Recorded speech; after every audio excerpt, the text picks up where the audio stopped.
नमस्कार, आप देख रहे हैं न्यूज इंडिया और आज हमारे साथ वो शख्सियत जुड़ने जा रहे हैं जिनको सुनना, जानना, समझना, देखना और उनकी बातों को अमल करना पूरा हिंदुस्तान चाहता है। जी हां, नरेंद्र मोदी मंत्रिमंडल के सबसे भरोसेमंद प्रधानमंत्री के और रेल मंत्री अश्विनी वैष्णव जी हमारे साथ हैं, जिनका हम बहुत बहुत स्वागत कर रहे हैं। अश्विनी जी, बहुत स्वागत है आपका।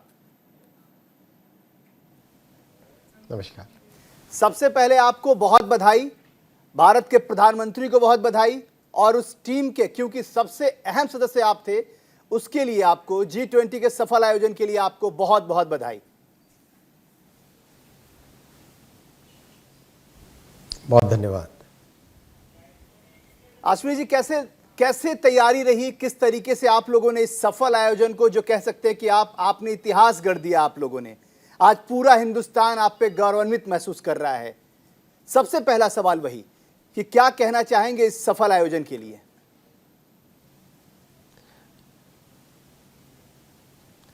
जिस तरह से माननीय प्रधानमंत्री श्री नरेंद्र मोदी जी ने दुनिया भर में अपनी फॉरेन पॉलिसी को एक इंडिपेंडेंट आयाम देके दुनिया भर का जो विश्वास जीता है, भारत को एक डिपेंडेबल, एक ट्रस्टेड, एक ऐसा वैल्यू चेन का पार्टनर बनाया है, और जिस तरह से दुनिया भर ने आज प्रधानमंत्री जी की लीडरशिप को एक्सेप्ट किया है, प्रधानमंत्री जी को, मोदी जी को एक विश्वसनीय, एक डिपेंडेबल और एक समावेशी सोच वाले लीडर की तरह एक्सेप्ट किया है, एक स्टेट्समैन की तरह एक्सेप्ट किया है, वो आज G20 में परिलक्षित होता है क्लियरली। जब सारी दुनिया डिवाइडेड है, उस डिवाइडेड दुनिया को एक मत पे लाना, सबकी सहमति के साथ दिल्ली डिक्लेरेशन साइन करवाना, कठिन से कठिन विषय पर भी सबको साथ लेके एक साथ सबके लिए जो कॉमन इम्पॉर्टेंट पॉइंट है, उस पॉइंट को आगे ले जाना, ये प्रधानमंत्री जी की बहुत बड़ी उपलब्धि है, जो कि G20 के दिल्ली डिक्लेरेशन के तहत और साथ में जो बायलैटरल्स हुई हैं उन सब के तहत आज क्लियरली देश के सामने। बिल्कुल सर, सवाल ये भी कि Bharat middle east Europe economic corridor आखिर है क्या और ये हमारे लिए कितना अहम होगा, जरा अगर आप बता सकें, क्योंकि आपसे बेहतर इस बात को कोई नहीं बता सकता है। ये बहुत ही इम्पॉर्टेंट डेवलपमेंट है। आप देखिए, भारत के जो वेस्ट कोस्ट के पोर्ट्स हैं, गुजरात के पोर्ट्स, महाराष्ट्र के पोर्ट्स, गोवा के पोर्ट्स, कर्नाटक और केरल के पोर्ट्स, इन पोर्ट्स से मिडिल ईस्ट तक आराम से शिपिंग के जरिए से जाया जा सकता है।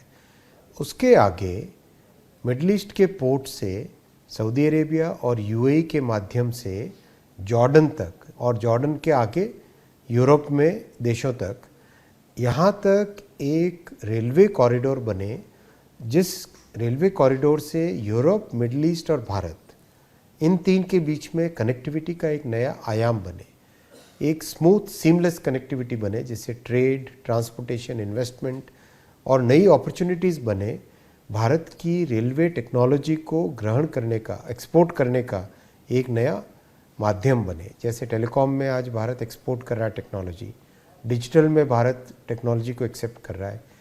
प्रधानमंत्री जी के इस विजन को इस इकोनॉमिक कॉरिडोर में स्थान मिला है और बहुत ही महत्वपूर्ण है ये। आगामी समय में आप देखेंगे, ये हाईली टेक्निकल सब्जेक्ट है, इसमें बहुत सारे स्टैंडर्ड्स को हार्मोनाइज करना पड़ेगा, किस तरह से भारत के गेज को, यूरोप के गेज को, सऊदी अरेबिया के गेज को, UAE को, सबको एक कॉमन प्लेटफॉर्म पे लाना पड़ेगा।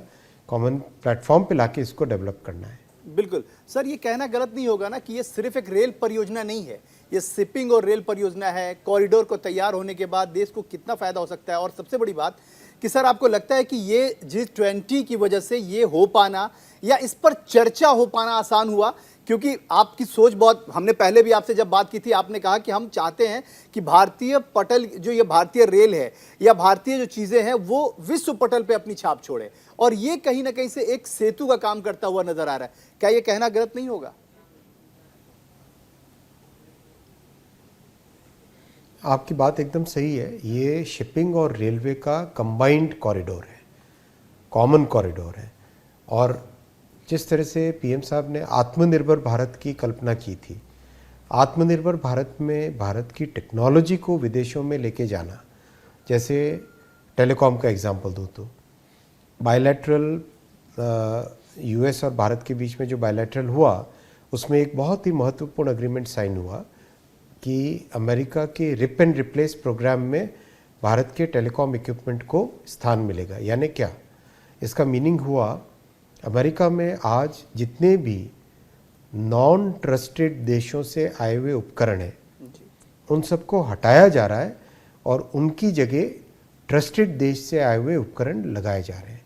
तो आप सोचिए, भारत में डिज़ाइन हुए, भारत में मैन्युफैक्चर हुए टेलीकॉम इक्विपमेंट को अमेरिका के पूरे टेलीकॉम नेटवर्क में लगाया जाएगा जी।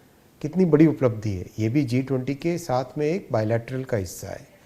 रेलवे में भारत के बने हुए इंजन्स को भारत के इंजीनियर्स और कंपनीज द्वारा बनाई हुई रेलवे की लाइन को और सिग्नलिंग और इलेक्ट्रिफिकेशन के सिस्टम को इस पूरे कॉरिडोर में एक नया स्थान मिलेगा। तो ये भारत के लिए बहुत बड़ी उपलब्धि है और देश को आज दुनिया स्वीकार कर रही है एक टेक्नोलॉजिकल पावर हाउस की तरह। बिल्कुल सर।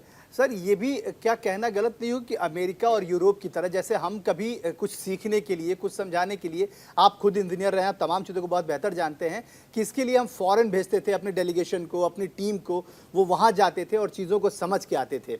लेकिन अब क्या ऐसा होगा कि लोग हिंदुस्तान आएंगे और यहाँ की चीज़ों को समझेंगे, सीखेंगे, जानेंगे और फिर दूसरी कंट्री में इसको इम्प्लीमेंट करेंगे? क्या ये कहना गलत नहीं होगा?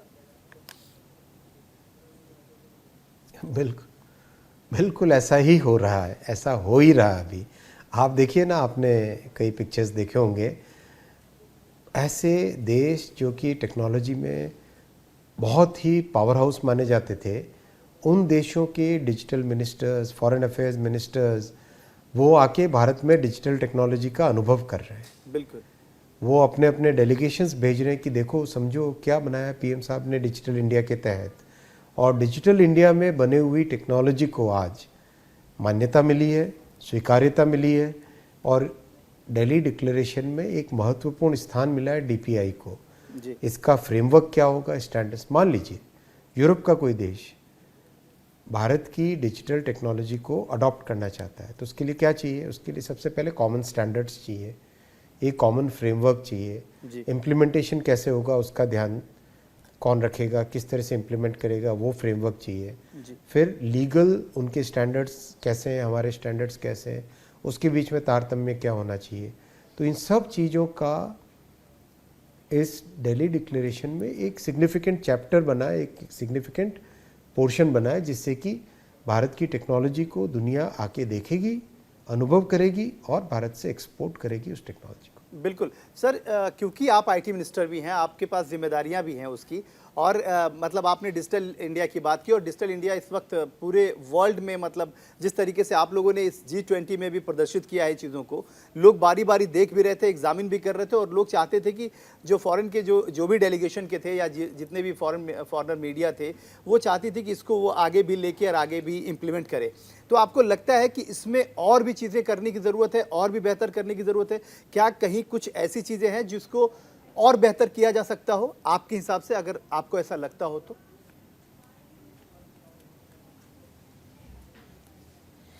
ये प्लेटफॉर्म बहुत ही अच्छा बना है। ये इंडिया स्टैक इतनी शानदार चीज़ बनी जिसमें बहुत सारे फाउंडेशनल स्ट्रक्चर सारे बन गए। अब उसके ऊपर कई तरह की नई एप्लीकेशंस बनती जा रही। जैसे आपने ONDC नाम सुना होगा। ONDC के जरिए से आज अमेज़ॉन के पैरेलल एक नया ई-कॉमर्स का प्लेटफॉर्म तैयार हो रहा है। डिजिटल क्रेडिट आपने सुना होगा। डिजिटल क्रेडिट के माध्यम से आप सोचिए, एक रेहड़ी पटरी वाला व्यक्ति जिसको सिर्फ एक दिन के लिए 1,000 रुपये का लोन चाहिए होता है, सामान अपना खरीदे, उसको बेचे और शाम को उस प्रॉफिट से, मुनाफे से जितना है अपने परिवार का पेट भरे। क्या उसको बड़े से बड़ा बैंक लोन दे सके, वैसी व्यवस्था होनी चाहिए। तो वो व्यवस्था इस डिजिटल इंडिया के माध्यम से तैयार हो रही है। तो ये सब ऐसे नई नई एप्लीकेशंस तैयार हो रही है इसमें, जिससे कि हमारे नागरिकों के बीच में और विशेषकर जो गरीब, वंचित, मार्जिनलाइज्ड फैमिलीज़ हैं, ऐसे परिवार जो कि विकास से दूर रहे, उन परिवारों को भी मेन स्ट्रीम में लाने का, उनको भी एक फाइनेंशियल इंक्लूजन का उन सबको भी एक समावेशी समाज का हिस्सा बनने का मौका मिलेगा। सर चैलेंजेस भी बहुत होते हैं ना, क्योंकि चैलेंजेस भी बहुत आते हैं इन सब चीज़ों में। क्रिप्टो करेंसी टाइप की कुछ चीज़ें ऐसी आती हैं जिससे परेशानियां भी होती हैं, उनके लिए नए पैरामीटर तय करने पड़ते हैं। तो आपको लगता है कि इन सब चीज़ों को क्योंकि हम आगे बढ़ रहे हैं और क्योंकि लगातार, क्योंकि अब तो दुनिया की नज़र है। हम सर पहले ये कहते थे आपको कि आप जो करेंगे वो हिंदुस्तान की नज़रें होंगी, लेकिन आज हम ये कह रहे हैं कि आप जो कर रहे हैं उस पर पूरी दुनिया की नज़र है और उसका लोहा सबने माना भी है। भारत के प्रधानमंत्री की तमाम चीज़ों को सभी लोगों ने अच्छे तरीके से एग्जामिन भी किया और एक्सेप्ट भी किया। आपको लगता है कि चैलेंजेस भी बहुत हैं, उसको भी, उससे भी फाइट करना है अभी?